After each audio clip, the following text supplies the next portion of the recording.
Salut și bine te-am găsit la un nou episod teoretic aici la Guitar Chords Galaxy. Astăzi vom vorbi despre acordurile majore cu sextă.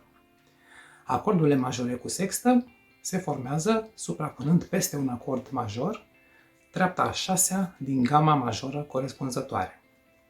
Dacă nu știți cum se formează un acord major, un trison de bază, vă invit să dați click acum pe linkul de mai sus și să urmăriți tutorialul referitor la acordurile majore.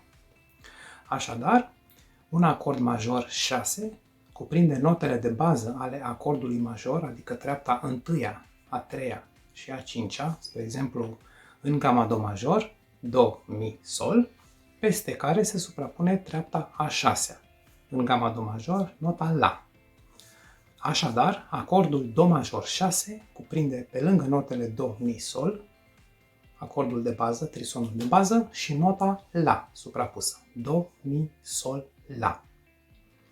Veți putea găsi acest acord major 6 cifrat în diverse feluri în piesele pe care probabil le căutați pe internet. Așadar, pe lângă cifrajul de bază C6, Do 6, acest acord major cu sextă mai poate fi găsit și în variantele alternative C Me mare 6, adică Do major 6, sau C Maj 6. De asemenea, Do major 6, o denumire alternativă, un cifraj alternativ al aceluiași acord major cu sextă adăugată. Sper că ați înțeles modalitatea de construcție a acordurilor majore cu sextă și vă invit să dați click pe linkul care vă duce în playlistul corespunzător acestui tip de acord, unde veți găsi toate cele 12 acorduri în ordine cromatică, acorduri majore cu sextă adăugată.